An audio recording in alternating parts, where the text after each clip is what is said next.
Doctor Alfredo, amigos, compañeros y público presente, tengan ustedes muy buenas tardes, esperando que siempre se encuentren muy bien. Quien les habla es Maritza Teresa Alcántara Cerquín, integrante y coordinadora de eventos académicos del Círculo de Estudios Libertatis, que está abocado a una continua actividad y estudio jurídico en diferentes ramas del derecho. En esta oportunidad nos es grato contar con la presencia del doctor Alfredo León Hernández, abogado con más de 9 años de experiencia profesional en las áreas de Derecho Civil, Derecho Comercial y Derecho de Familia, especialista en Derecho Procesal y Técnicas de Litigación Oral por la Corte Superior de Justicia de Lima, ponente invitado por el Ilustre Colegio de Abogados de Lima y diversas universidades en las materias de su especialidad. Actualmente se desempeña como abogado principal del estudio León y Abogados, asesoría legal, donde brinda consultoría y capacitación a personas y empresas. Bien, quien desarrollará un tema de suma importancia, pero para ello comenzaré haciendo mención un pensamiento muy cotidiano, en el que nos enseñaron que los medios justifican el fin. Sin embargo, muchas veces ya no nos acordamos de cuál es el fin, hecho que nos debe hacer pensar que como abogados debemos de tener como especialidad la acción de recurrir a los diferentes medios procesales existentes, que a su vez sean contundentes, implacables y eficaces. Ahora bien, el tema a tratar será el recurso de apelación en el proceso civil peruano. Asimismo, se les invita a todos los presentes puedan realizar preguntas, mismas que se absolverán al finalizar la ponencia. Sin más, doctor, les cedo el uso de la palabra. Muy buenas tardes, Maritza. Muchísimas gracias por la invitación en estas horas de la tarde al Círculo de Estudios Libertatis de la Universidad Privada Antonio Guillermo Urrelo, adscrito al Ilustre Colegio de Abogados de Cajamarca. Realmente es un honor para mí dirigirme a todos ustedes, a la comunidad jurídica, colegas abogados, bachilleres, egresados, estudiantes de Derecho y público en general, al tratar un tema importante, ¿no? Que es el recurso de apelación en el proceso civil peruano, porque preciso recurso de apelación porque tenemos medios impugnatorios hasta 4, reposición, apelación propiamente, casación y queja. Y también preciso en el proceso civil peruano porque estoy seguro que estamos llegando también a muchas personas en el extranjero. Para comenzar la disertación me gustaría proyectar, como siempre, unas diapositivas de manera ilustrativa. Para tal efecto voy a compartir pantalla en estos momentos. Agradecería mucho la conformidad que se logra visualizar las diapositivas que estoy proyectando, por favor. Perfectamente, doctor. Se ve. Excelente. Muy bien. Ya con la conformidad de la proyección de las diapositivas, daré inicio al tema del día de hoy. Estimados amigos, introducción. Medio impugnatorio por excelencia, el recurso de apelación. ¿Por qué es el medio impugnatorio por excelencia? Porque todo abogado litigante, esto es, toda persona que acude a un órgano jurisdiccional, a un juzgado, y está representado por un abogado, en algún momento va a tener que interponer una apelación o va a tener que absolver la misma. Más del 90% de resoluciones judiciales, en su particularidad las sentencias, son apeladas. Entonces tenemos que estar preparados para interponer el recurso, pero también, si la sentencia es favorable para nosotros, absolver el recurso en su oportunidad. Y esto es base de una premisa muy importante que nos enseñaron desde la universidad. El juez, como todo ser humano, es pasible de cometer errores. Y qué duda cabe que en nuestro país eso puede ser una costumbre, que algunas resoluciones judiciales contengan errores de hecho, de derecho, de interpretación, de aplicación. Y es por ello que el recurso de apelación se ve como aquel recurso completo en el cual tú puedes impugnar una decisión judicial. ¿Para qué? Para que el superior jerárquico diga si esa decisión es correcta o no. Por eso denomino al recurso de apelación como el medio impugnatorio por excelencia. Encontramos naturalmente la base legal en el artículo 139, inciso 5 de la Constitución Política del Perú y en el artículo 10 del título preliminar del Código Procesal Civil. ¿Qué se apela, estimados amigos? Se apelan resoluciones judiciales. Pero no todas las resoluciones judiciales, porque como sabemos, las resoluciones judiciales se clasifican en 3: decretos, autos y sentencias. Para el recurso de apelación, nos olvidamos de los decretos, lo dejamos a un lado. Solamente vamos a apelar autos y sentencias. ¿Pero qué autos vamos a apelar? Vamos a ampliar un poco el concepto. Vamos a ampliar autos que disponen la continuidad del proceso. Por ejemplo, el auto de saneamiento procesal o el auto de fijación de puntos controvertidos y que señala audiencia para las pruebas.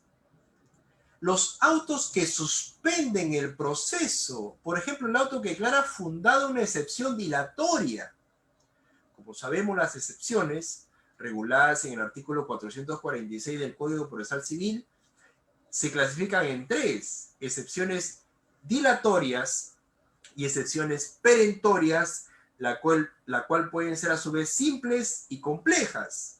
Una excepción dilatoria, por ejemplo, es oscuridad o ambigüedad en el modo de proponer la demanda, falta de legitimidad para obrar de una de las partes. Cuando se declara fundada esa excepción dilatoria que suspende el proceso, se puede interponer un recurso de apelación contra esa resolución, pero también contra autos que ponen fin al proceso. Por ejemplo, una resolución judicial que ordena o declara el abandono del proceso cuando el mismo ha dejado de ser impulsado por las partes por un periodo mayor a 4 meses. Si, por ejemplo, yo que soy el demandante, considero que no han transcurrido 4 meses, sino han transcurrido 3 meses y el juez se equivocó, puede impugnar esa resolución a través del recurso de apelación. También podemos apelar sentencias, estimados amigos. Sentencias que declaran fundada la demanda o infundada la demanda. Pero también hay sentencias que excepcionalmente declaran improcedente la demanda. Y esto es materia de discusión, porque acá, en esta improcedencia de la demanda, para que se vea reflejado en la sentencia, tiene que el juez advertir de manera indubitable la falta o la omisión de algún presupuesto procesal o material, llamado también condición de la acción, que haga insubsistente, que invalide la relación jurídica procesal. Esto es la carencia o la omisión de algún requisito de competencia, de capacidad procesal o algún requisito propio de la demanda, o una cuestión de fondo, interés para obrar, legitimidad para obrar o la misma voluntad de la ley. Quiero profundizar este tema con un caso práctico que me sucedió hace algún tiempo. Y me permito leerles la siguiente casación para que puedan entender un poco el tema en un caso práctico el día de hoy. Casación número 5425-2007 ICA, Diario El Peruano, del 1 de diciembre de 2008. Nuestro ordenamiento procesal en materia de verificación del cumplimiento de los requisitos de admisibilidad y procedibilidad de la demanda ha dispuesto 3 momentos claramente diferenciados, los que constituyen filtros para que se presente una relación jurídica procesal válida. El primero de ellos se presenta en la calificación de la demanda. El segundo momento se encuentra dado por la etapa de saneamiento. Y un tercer momento que es en la emisión de la sentencia. en el cual, ya contando con los medios probatorios que han ofrecido las partes, advierte que existe un defecto que conlleva a la invalidez de la relación jurídico-procesal. Esto lo encontramos respectivamente en los artículos 430, 465 y artículo 121, último párrafo del Código Procesal Civil. En resumen, 3 etapas para que el juez se pronuncie sobre la existencia de la relación jurídica procesal válida, es decir, para que pueda emitir un pronunciamiento sobre el fondo de la controversia. La calificación de la demanda, el saneamiento procesal mismo, la etapa intermedia, o excepcionalmente en la sentencia. Les comento un caso. Mi persona era abogado del representante de un demandante que se encontraba en el extranjero. Un proceso de obligación a suma de dinero por la suma de 22.000 soles. Naturalmente, interpusimos la demanda con todas las pruebas que apuntaban el origen de esa deuda, con los intereses, las costas y costos del proceso. Una vez emplazado el demandado, contestó la demanda, ofreció pruebas, se llevó a cabo la audiencia y ya el expediente había ingresado a despacho para sentenciar. La famosa resolución que ordena ingrese los autos a despacho para resolver. Ya se había emitido. Como abogados litigantes sabemos que una vez que se emite esa resolución, en cualquier momento se cuelga en la consulta de frentes judiciales la sentencia. Y había pasado una particularidad en ese caso, que el demandado, naturalmente a través de su abogado, había ingresado al día siguiente o a los 2 días nada más de esa resolución que ordenaba ingresar los autos para resolver, había ingresado un alegato escrito. Un alegato de determinadas hojas, pero que después estuvo bien sustentado, en teoría. Y luego me doy con la sorpresa de que el juez sentencia, teniendo todo a mi favor, pruebas, documentales, actuaciones probatorias, todo a mi favor, declara improcedente la demanda. Esto definitivamente me cayó de sorpresa, naturalmente. Pero, ¿por qué había declarado improcedente la demanda? Porque el abogado del demandado le había advertido que el poder de representación de mi patrocinado, es decir, del representante del demandante que se encontraba en el extranjero, no se encontraba inscrito en los registros públicos.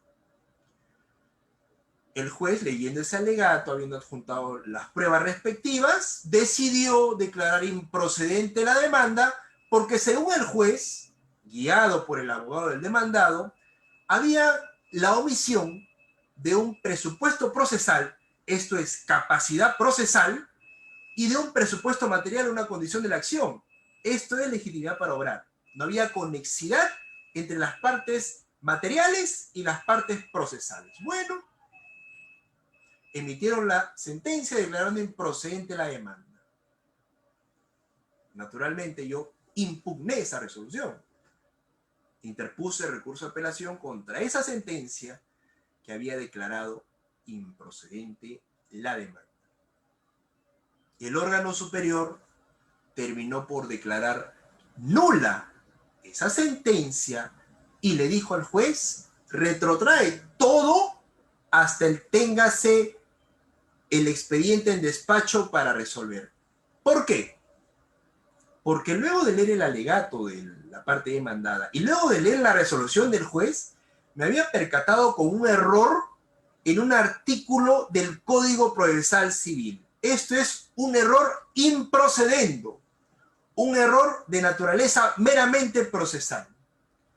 Si nosotros leemos el artículo 72 del Código Procesal Civil, vamos a encontrar que a letra dice lo siguiente: el poder para litigar se puede otorgar solo por escritura pública o por acta ante el juez del proceso. Para su eficacia procesal, el poder no requiere estar inscrito en los registros públicos. ¿Qué era lo que había pasado? Que el juez, quizá por error, quizá por motivación, quizá por esta norma excepcional que le permite declarar improcedente la demanda de la sentencia, haciendo caso al alegato de la parte demandada, se olvidó que ese poder que había adjuntado mi patrocinado estaba por escritura pública. Un poder perfectamente válido porque así lo establece el artículo 72 del Código Procesal Civil, que no requiere estar inscrito en los registros públicos. Quizá fue una estrategia de última hora de la parte contraria. Respetable. Interpretaciones hay muchísimas. Pero a las finales, la segunda instancia terminó dándome la razón y declaró nula esa sentencia y retrotrajo sus efectos hasta el momento en que el juez va a sentenciar. Naturalmente la sentencia salió favorable. ¿Por qué el juez declaró nula la sentencia? Porque, reitero, había invocado un error de una norma de carácter adjetiva. Había invocado una norma del artículo del Código Procesal Civil. Esto es un caso que les comento a mis colegas que ya un poco están más, se encuentran en la práctica de las apelaciones en el proceso. Para interponer un recurso de apelación, tenemos que ver requisitos de forma y de fondo. El requisito inicial de forma es que éste sea planteado ante el mismo juez que emitió la resolución impugnada. Por ejemplo, en un proceso de alimentos que inició ante un juzgado de paz letrado, el recurso de apelación se interpone ante el mismo juzgado de paz letrado. Y ya este, una vez que lo conceda, elevará oportunamente al superior jerárquico, que en este caso vendría a ser el juzgado de familia. Por ejemplo, en un proceso de nulidad de acto jurídico que se inició ante un juzgado civil, el recurso de apelación se interpone ante el mismo juzgado civil y este lo elevará a la sala civil correspondiente. Primer requisito de forma. Segundo requisito de forma. Se interpone el recurso de apelación dentro del plazo establecido por ley. Si son sentencias, el plazo de 10 días en los procesos de conocimiento, de 5 días, proceso abreviado, y de 3 días en el proceso sumarísimo, los denominados procesos contenciosos, procesos de cognición. Y si son autos, el plazo de 3 días. Puede darse el caso que el auto sea emitido en una audiencia, estimados amigos, como en el caso de los procesos sumarísimos, donde en la audiencia única se resuelven las cuestiones probatorias, las tachas, las oposiciones, algunas nulidades que pudieran haber y las excepciones procesales. Si en la audiencia el juez resuelve, tú estás obligado a apelar ese auto en el momento de la audiencia, pero su fundamentación la realizarás dentro de los 3 días siguientes. Asimismo, otro requisito de forma, estimados amigos, y quiero precisar acá lo siguiente, es que se acompañe la tasa judicial correspondiente. ¿Y en qué nos vamos a guiar para ello? En el cuadro de valores de aranceles judiciales de este año 2021, aprobado mediante resolución administrativa número 393/2020 del Consejo Ejecutivo del Poder Judicial, donde se establece que la unidad de referencia procesal del año 2021 es la suma de 440 soles. Y tenemos que ver bien este cuadro, porque según la cuantía de nuestra pretensión, según lo que estamos demandando, va a variar en su monto. Y si cancelamos, por ejemplo, un arancel diminuto, en la práctica pasa mucho esto porque no somos diligentes, el efecto de no acompañar la tasa judicial correspondiente es que declaren inadmisible nuestro recurso de apelación y por ende se extiende nuestro proceso judicial. No es lo recomendable. Siempre como abogados diligentes tenemos que tener en nuestra oficina, en nuestro estudio, nuestro cuadro de valores de aranceles judiciales actualizado al año que corresponde. Tenemos los requisitos de fondo. Estos son los requisitos de procedibilidad. Lo primero, estimados amigos, fundamentar el error de hecho o de derecho. Como les había comentado, cuando se trata de una norma de derecho adjetivo, esto es una norma de derecho procesal civil, se tiene que invocar el artículo.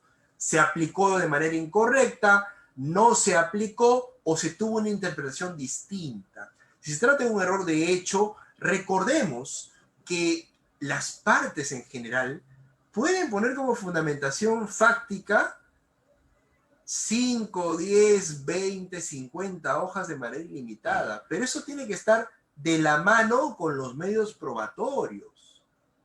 Nosotros tenemos que tener en claro de que la fundamentación de hecho tiene que estar enlazada a los medios probatorios, porque en el recurso de apelación tú puedes fundamentar tanto los errores de hecho, tanto los errores de derecho, como las pruebas en sí, tanto que han sido valoradas por el juez o no han sido tomadas en consideración al momento de resolver en la sentencia. Expresar el agravio, si el agravio es económico, es moral, es psicológico. Por ejemplo, declaran infundado un divorcio por causal. Un momentito, ¿cómo van a declarar infundado el divorcio por causal? Me afecta moral y psicológicamente porque está probado la conducta de la parte contraria. Impugno mi recurso de apelación.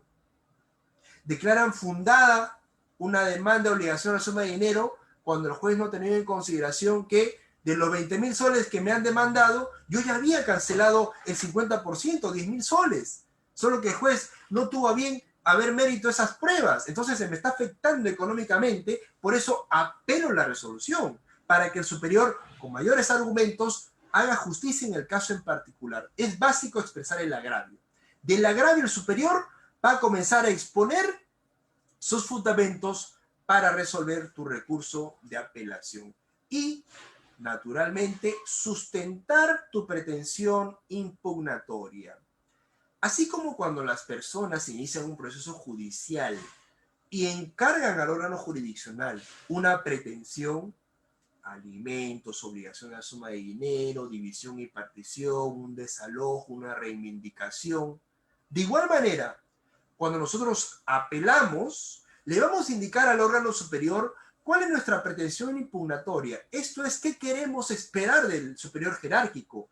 ¿Que revoque la resolución o que la anule de manera total o parcial?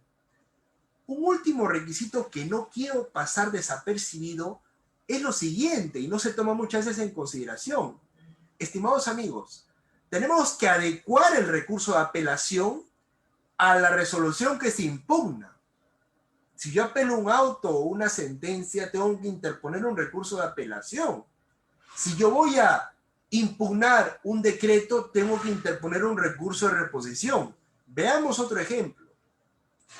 Un auto de vista emitido por la Sala Civil Transitoria del Callao. En su punto 10 señala lo siguiente.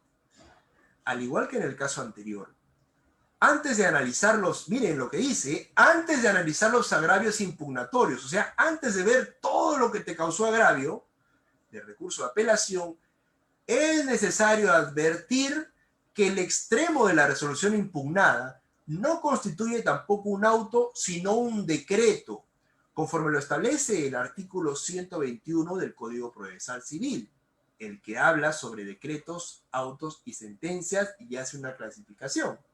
Es decir, que dicho acto procesal ha sido dictado por la jueza de la causa también para dar impulso al proceso.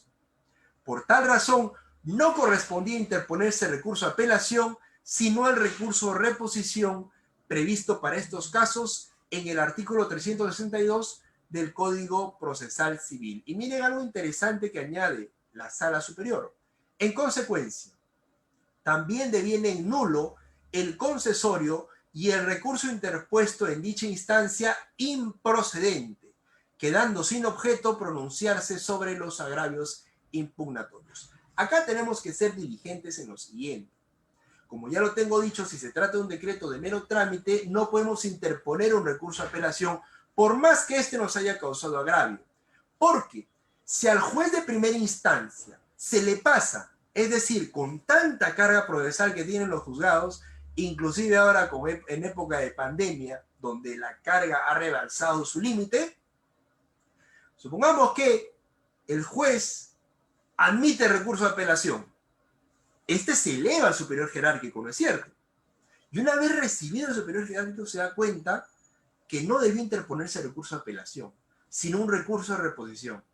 Y por más que haya expresado agravios, haya fundamentado los errores de hecho y de derecho, simplemente la sala o el superior jerárquico te va a decir lo siguiente: como no adecuaste tu medio impugnatorio al recurso que establece el Código Procesal Civil, se declara improcedente. La sala, el órgano superior en general, tiene la facultad, tiene la potestad de anular el concesorio, esto es, declara nulo el auto concesorio de la apelación y declara improcedente el medio impugnatorio.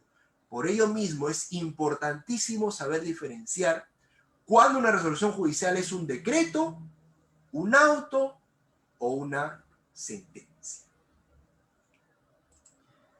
Acá quiero tocar un tema también importante respecto a la concesión de recursos de apelación, y es un tema que viene desde las aulas universitarias, donde quizá para muchos este trabalenguas saliendo de las aulas no ha sido muy entendible del todo.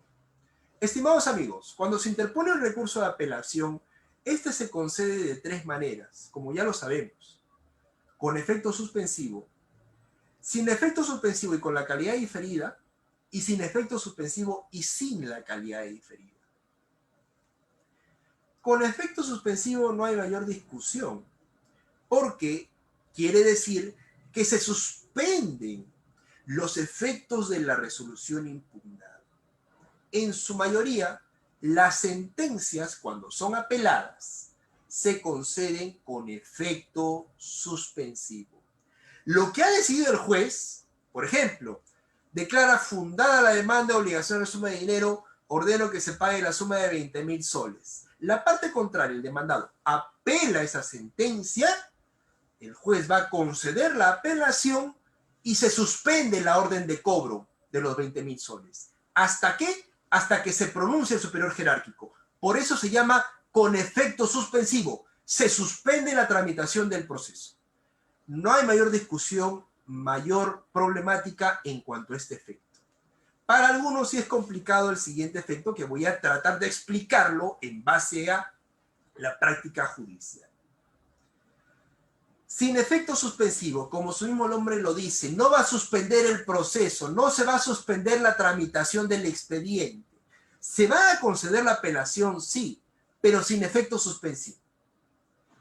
Con la calidad diferida. Pongamos como límite, como barrera, para que se entiendan estos efectos, la emisión de la sentencia. Ustedes saben que el juez en primera instancia en algún momento va a emitir una sentencia.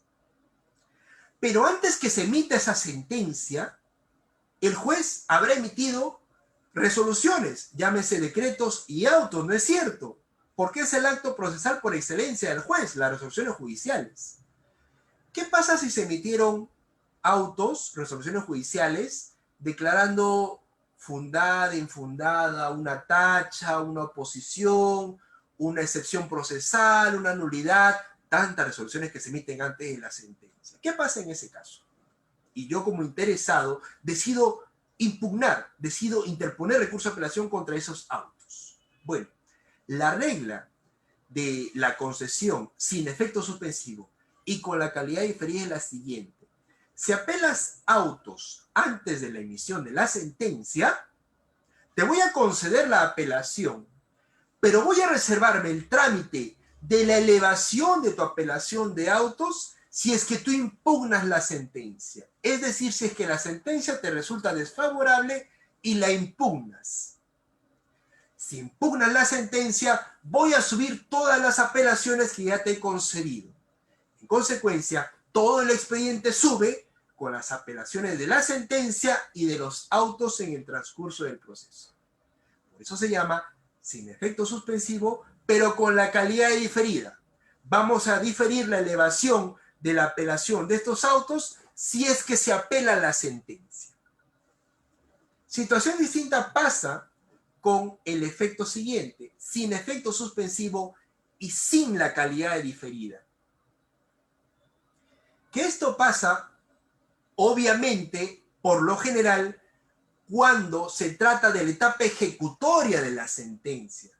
Así como antes de la sentencia, el juez emite resoluciones judiciales, autos, después de la sentencia también se emiten resoluciones, y son muchísimas, intereses legales, costas y costos del proceso, ejecutar las pretensiones, se emiten muchas resoluciones después de la sentencia, una vez que esta queda firme, es decir, con sentido ejecutorial, sin efecto suspensivo y sin la calidad diferida. No va a suspender la tramitación del expediente, el proceso no se va a suspender, por eso es sin efecto suspensivo.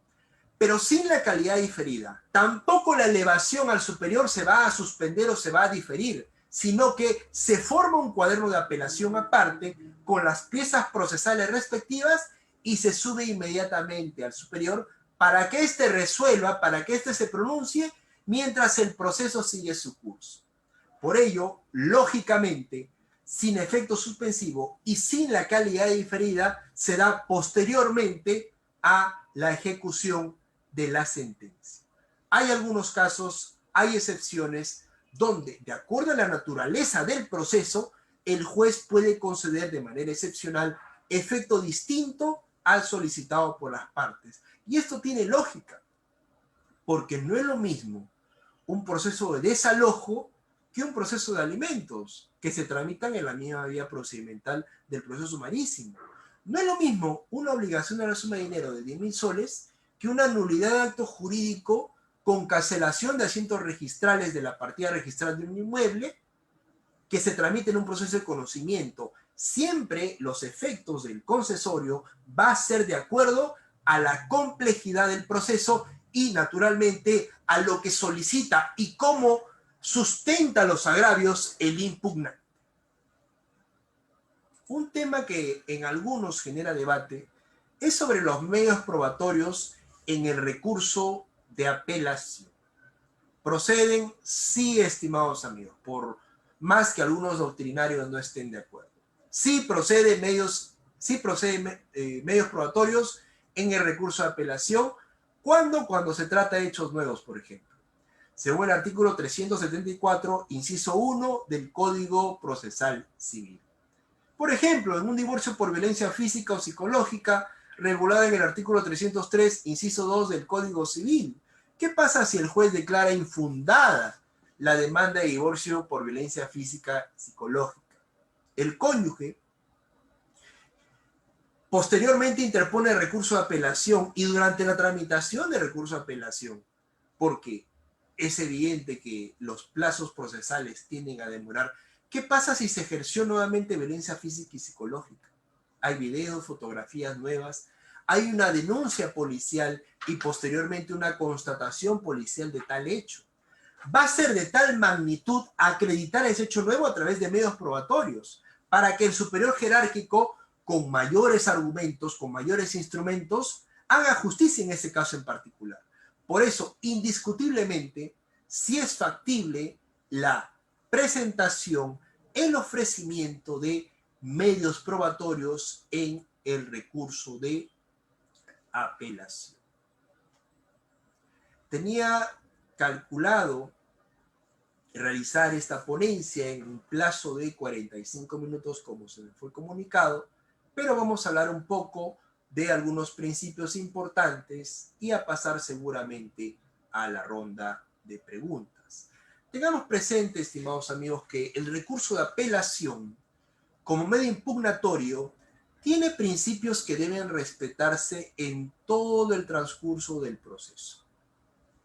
Tenemos el principio de pluralidad de instancia y doble instancia regulados, como se dijo en la introducción de la presente ponencia, en la Constitución Política del Perú y en el artículo 10 del Código Procesal Civil. Asimismo, tenemos el principio de la impugnación privada. La apelación única y exclusivamente está destinada a ser empleada por las partes procesales. El juez no puede impugnar. Hay un principio de imparcialidad. El juez no puede estar del lado del demandante ni del demandado.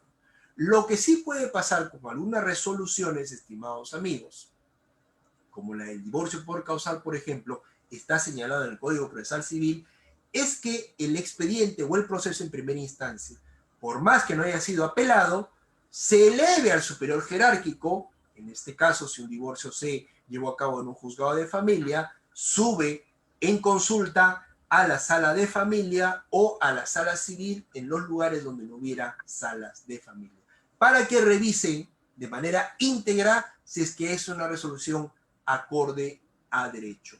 Pero no constituye un medio impugnatorio, sino una revisión que ejerce el superior jerárquico. Tenemos también los principios de limitación del recurso de apelación. La famosa no reforma en peor. Si yo apelo una resolución judicial, yo expreso mis agravios y únicamente esos agravios serán evaluados y analizados por el órgano superior. No podría el apelante obtener una resolución judicial en su perjuicio. Solo hay una excepción ante este principio y es en los procesos de alimentos. Por más que el demandado haya apelado una sentencia que declara fundada una pensión alimenticia y impugna, ejerce el recurso de apelación, el superior jerárquico, luego de un análisis del proceso en particular, podría determinar si, por ejemplo, que el obligado cumpla con una pensión mayor. Acá se resquebraja, acá se incumple el principio de la reforma en peor, por otro principio básico, que es el interés superior del niño. Solo en ese caso, sí, el órgano superior podría pronunciarse en perjuicio del apelante y ordenar un monto mayor de pensión alimenticia, pese a que la parte contraria no haya impugnado. El principio de limitación también, que establece que en caso de apelaciones de autos, la sala civil solo debe abocarse a las resoluciones o a los actuados que han sido formados en el cuaderno de apelación. No tiene ni por qué mirar el órgano superior lo que ha pasado después de interpuesto el recurso de apelación. Manifestación clara del principio de limitación en el recurso de apelación. Por mi parte, estos son algunos puntos básicos, pero también que se ejercen en la práctica judicial diaria permanente, que he querido compartirles en esta tarde, y quedo atento, estimados amigos, comunidad jurídica, a las preguntas que puedan tener respecto del recurso de apelación y el tema tratado el día de hoy. Muchas gracias.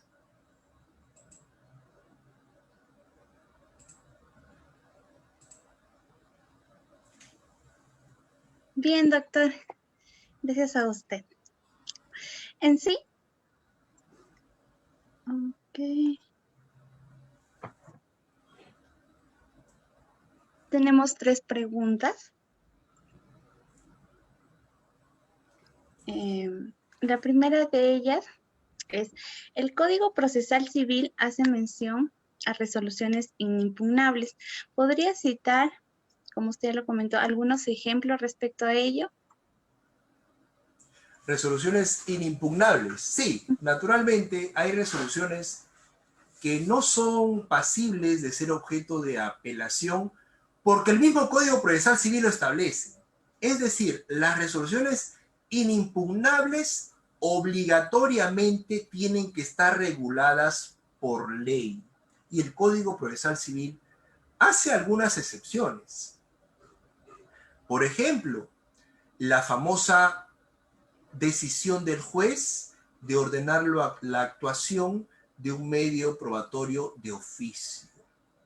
El artículo, si no me equivoco, 194 del Código Procesal Civil, de manera expresa señala: la decisión del juez de ordenar la actuación de un medio probatorio de oficio de manera motivada es inimpugnable. Pero acá quiero aprovechar en hacer una aclaración. Solo la decisión del juez, es decir, solo la resolución que ordena la actuación de un medio probatorio, solo esa decisión es inimpugnable, ninguna de las partes podría objetarla. Pero una vez que ese medio probatorio se adjunta al expediente o se incorpora al expediente, las partes en todo su derecho pueden cuestionarla, tanto a través de una tacha u oposición como cuestiones probatorias, como la valoración de dicha prueba. De repente es un documento falso. Otra resolución inimpugnable, por ejemplo, que señala de manera expresa el Código Procesal Civil, es aquella resolución que resuelve un recurso de reposición. Esto está entre los artículos 362 y 363 del Código Procesal Civil. Cuando una de las partes interpone un recurso de reposición, esto es contra un decreto, el juez al momento de resolver ese recurso de reposición emite un auto. ¿Es correcto? Ese auto que resuelve la reposición, de acuerdo al Código Procesal Civil, ese auto es inimpugnable. Por más que sea un auto, yo no puedo interponer un recurso de apelación. Esos serían dos ejemplos de otros muchos que contempla de manera expresa el Código Procesal Civil. Así es, doctor. Bien, gracias, doctor. Doctor, ¿qué significa la prevención? La prevención. Ah, interesante, la prevención. Bien. La prevención es una facultad que ha establecido el Poder Judicial para lo siguiente, estimada comunidad jurídica. ¿Qué pasaría? Miren esta situación. ¿Qué pasaría si una resolución judicial se emite una sentencia y esta no convence a una de las partes y se apela, se impugna? ¿Correcto? El superior resuelve, declara nula, por ejemplo, y nuevamente baja a primera instancia para que emita una nueva decisión. Luego, una de las partes, siempre va a haber una parte perjudicada en un proceso. Eso es de conocimiento público. Una de las partes nuevamente impugna una resolución. Actualmente en Lima y Callao, por lo menos, hay diversas salas superiores, hay diversos órganos jurisdiccionales superiores.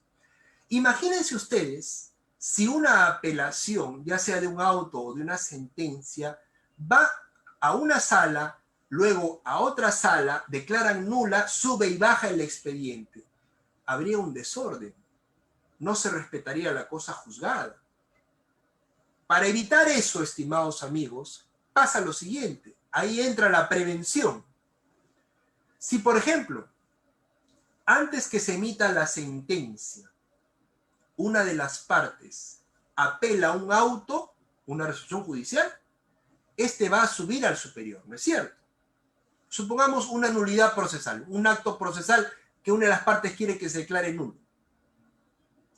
Cuando sube en apelación, por ejemplo, si tienes la primera sala civil y la segunda sala civil, esa apelación del auto de nulidad sube a la primera sala civil y ya la primera sala civil se encargará de la competencia de las demás apelaciones que transcurran en el proceso judicial. La prevención tiene ese objetivo, delimitar la competencia del superior una vez interpuesta la primera apelación. ¿Para qué? Para que el expediente no esté subiendo ante un superior jerárquico y luego ante otro y así sucesivamente. Se generaría un desorden tremendo. No habría congruencia en las decisiones. La prevención tiene esa finalidad. Prevenir cuál es el órgano superior que conocerá de las demás o futuras impugnaciones. Así es, doctor. Bien, doctor. Y última pregunta. ¿Qué se entiende por resoluciones judiciales consentidas o ejecutoriadas? Una resolución judicial, para que se cumpla conforme a sus términos, tiene que ser firme. Esta firmeza la adquiere una vez que se declara consentida o ejecutoriada. Se declara consentida si es que las partes procesales, demandante y demandado, no interponen medio impugnatorio contra esa resolución judicial. Las partes consienten esa resolución judicial. Se declara consentida la resolución. Es ejecutoriada si es que las partes, por ejemplo, interponen un recurso de apelación y ante esa decisión interponen el recurso extraordinario de casación. Termina de resolverse la controversia y regresa al órgano jurisdiccional donde inició el proceso.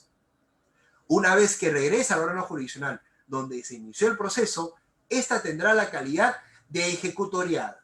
Ordena el tradicional y famoso cúmplase lo ejecutoriado. Adquirirá la calidad de resolución judicial firme. Tanto las resoluciones consentidas como las resoluciones ejecutoriadas constituyen resoluciones judiciales firmes, las cuales tienen toda la autoridad de ser ejecutadas conforme a sus propios términos. Bien, doctor.